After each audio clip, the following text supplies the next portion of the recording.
What is up, Lions fans? Of course, we had ourselves a great game versus Dallas. We blew them out. We crushed them. We were beating them so well. We were putting Dan Skipper at receiver, doing flea flickers. We were doing throws to Taylor Decker and laterals to Penei Sewell. It was awesome. Unfortunately, we lost the best defensive player in football this year, Aidan Hutchinson. Aidan Hutchinson was on path to winning Defensive Player of the Year. He was leading the league in every single passing rushing stat. He was playing inside. He was playing outside. He was the man. So now, even though we are at 4-1, the question is, how will the Lions adjust to life without Aidan Hutchinson, the team's best defensive player, and arguably the core reason we have any pass rush? So, let's dive right into it. If you go over to the rest of the team, let's review who is most likely currently on the team that could replace him or at least do something meaningful. The first guy in your mind is going to be Levi Onwuzurike. The Lions drafted him in the second round, and he kind of had himself a little bit of a mini breakout season. He has himself over 15 quarterback pressures, which is top 5 in the league for defensive tackles. Then, of course, you have the second-round pick, Josh Pascal. He got himself a pretty decent game against Dallas, making multiple run-stuffing plays. He got in the backfield a little bit, didn't quite get himself a sack, but he got himself some decent amount of pressures.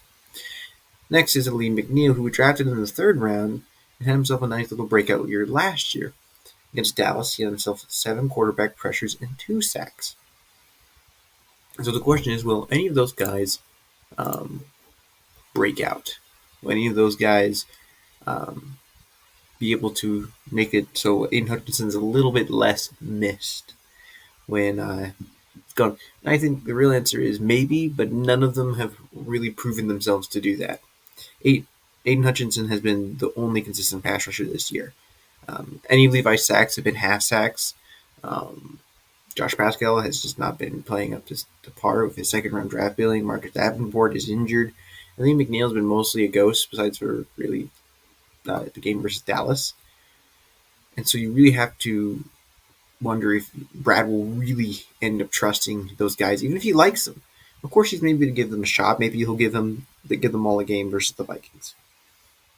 But I think at the end of the day, you gotta dress it. You gotta find somebody. Because Lee McNeil did 7 quarterback pressures, did lead the league for defensive tackles for quarterback pressures. But we can't rely on Lee McNeil having one good game every now and then. We need consistent play. So then you have to ask yourself, who are the top guys that we could trade for, who are potentially there, who is there, who that we could replace with Aidan Hutchinson?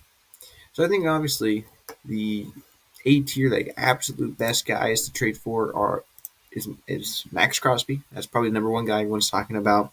He saw the little shove. Allegedly, it was playful. He has the sacks. He has the pressures. He says he would like to be here if he got traded anywhere. It would be Detroit. So really, you have to wonder, is it going to be Max Crosby? But at the same time, we also know Brad Holmes. Brad Holmes has not traded major draft capital for really anyone. That isn't a draft pick play. The only player we've actually seen with any sort of major capital is Jameson Williams. And even then, the amount of draft value you would have to give up for Max Crosby, supposedly supposed to be 2 first-round picks, maybe a first-round pick in a second if you're lucky. It's going to take a lot to get Max Crosby.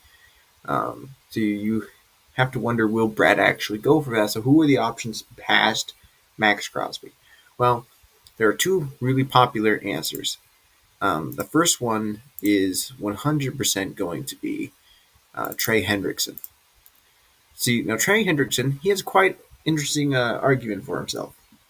So, first off, here's his contract. He has a contract out year, which is a 1 year, $18 million deal. So we decide we can't really put that out on there. So we can't really just decide to give him that out because we have the last 2 years in our contract for him. But his cap hit is 20 million and 18 million a year. So it's not like it's out of the park too crazy that we can't possibly get it. And the base contracts for him is 14 million and 15 million. So those are manageable money. So what about the numbers for Trey Hendrickson?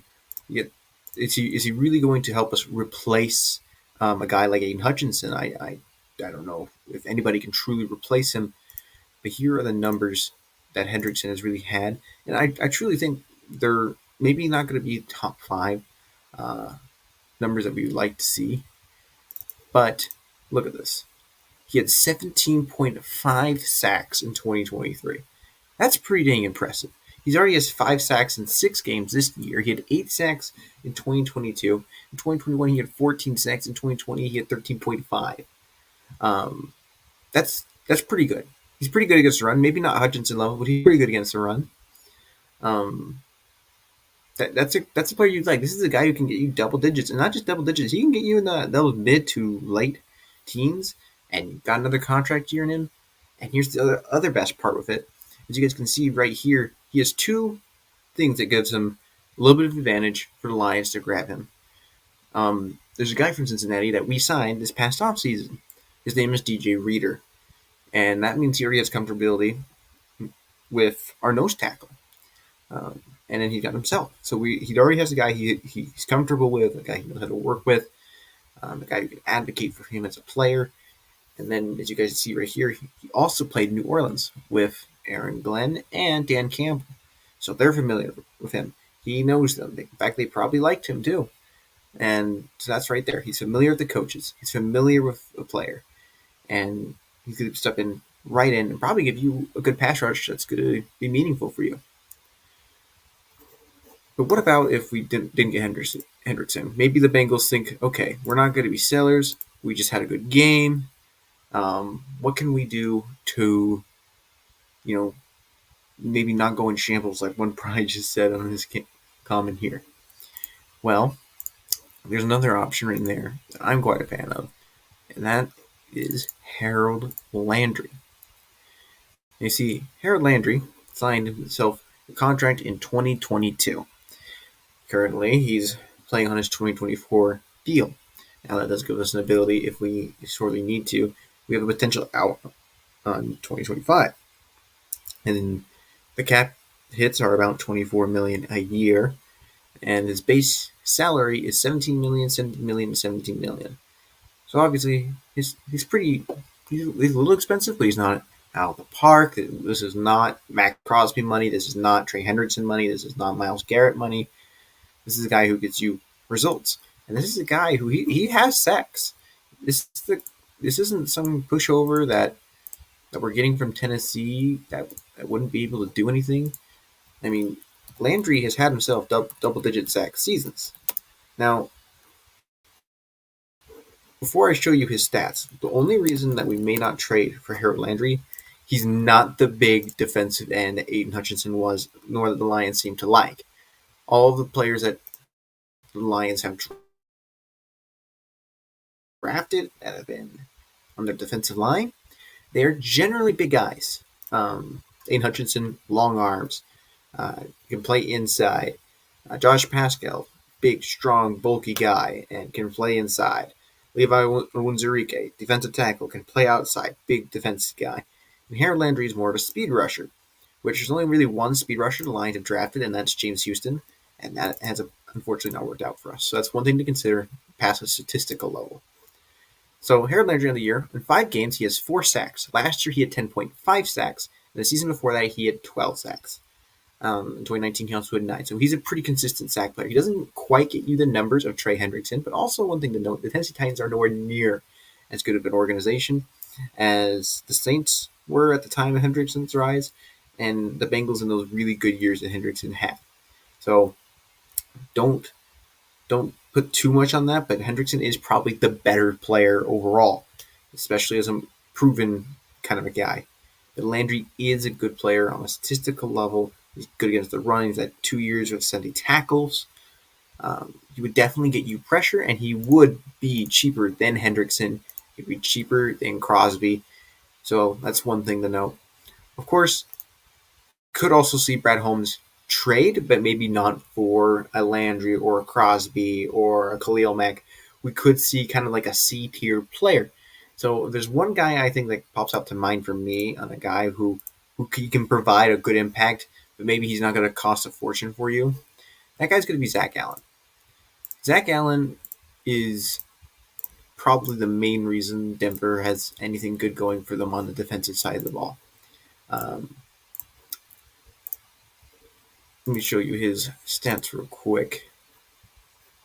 So he had himself quite a year where I could just find it real quick. There it is.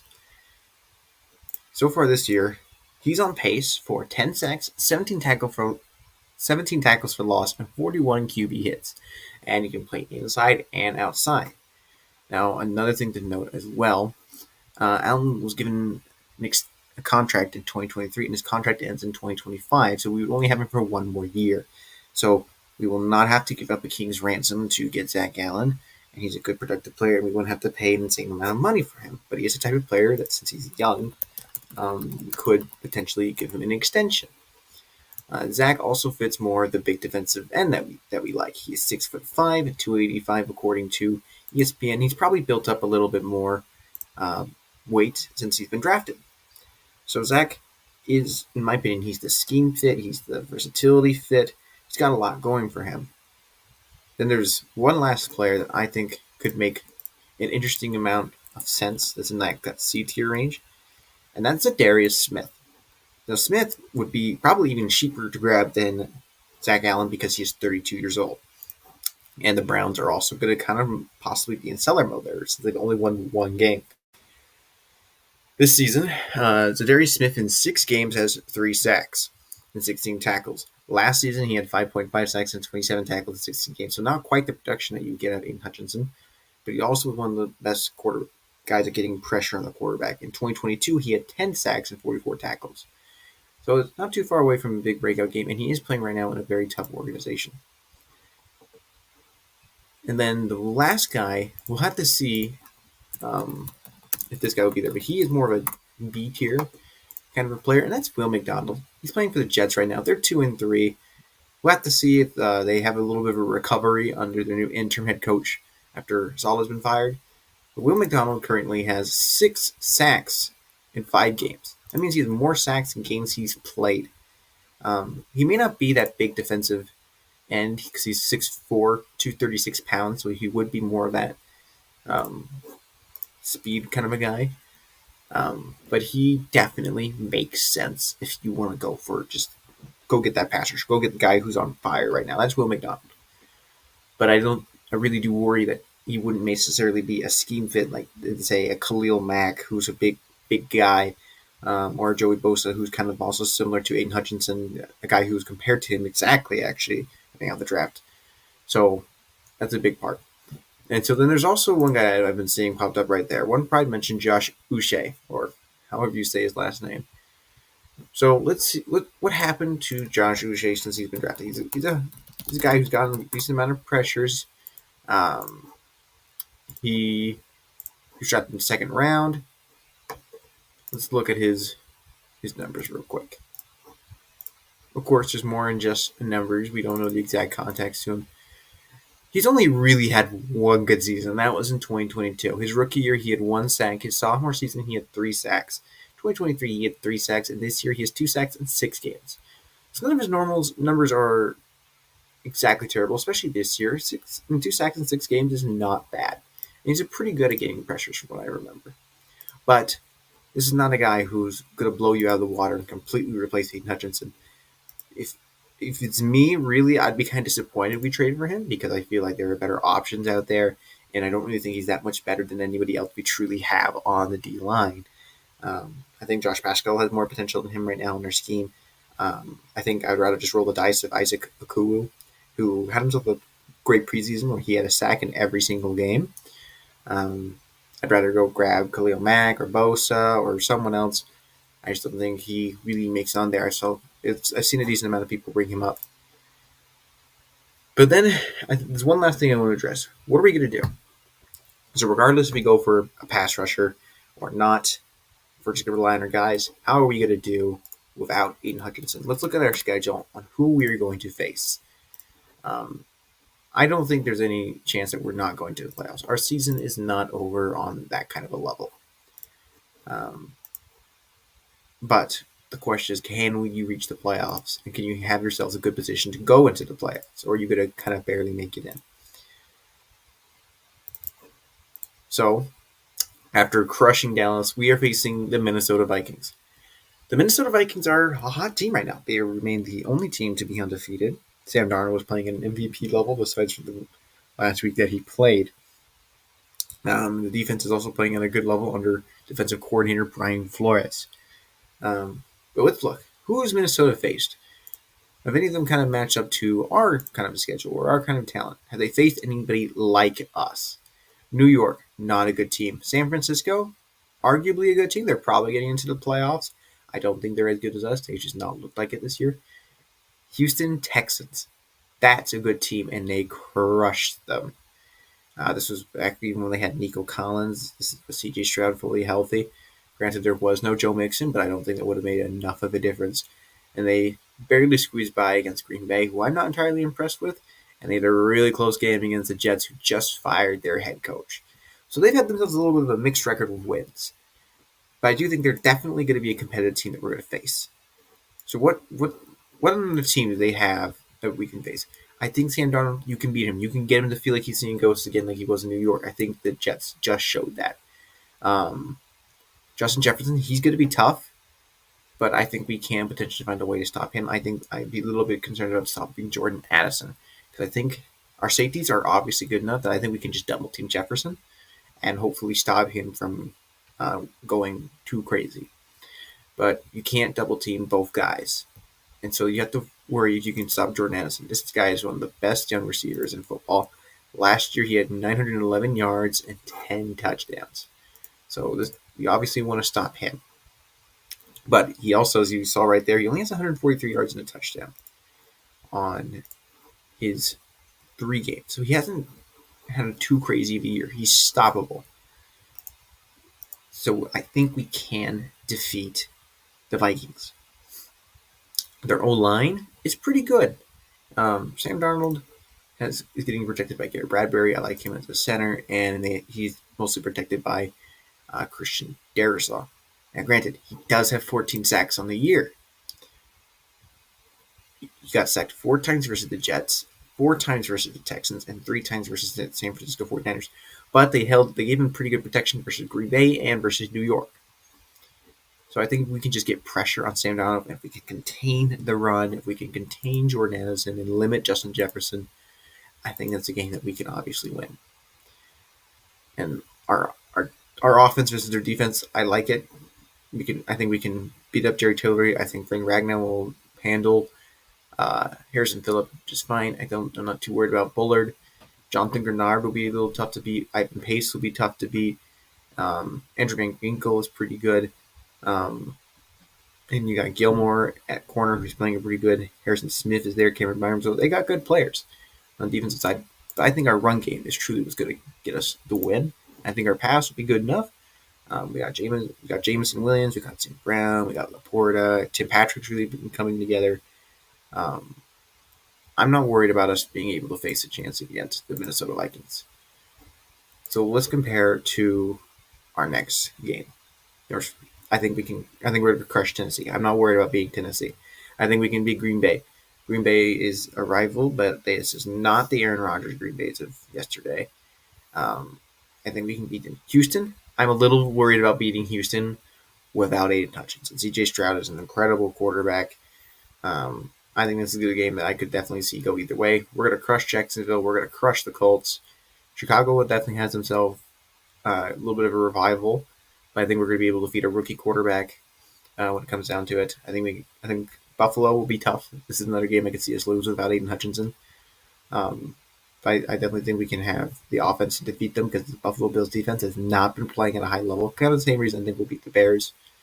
49ers, they're not the same 49ers that they are last year. We're going to be hungry. If you guys thought that we had a lot of pride going into in ambition and drive to want to beat the Cowboys, the Niners are going to be older things since they robbed us of a Super Bowl win.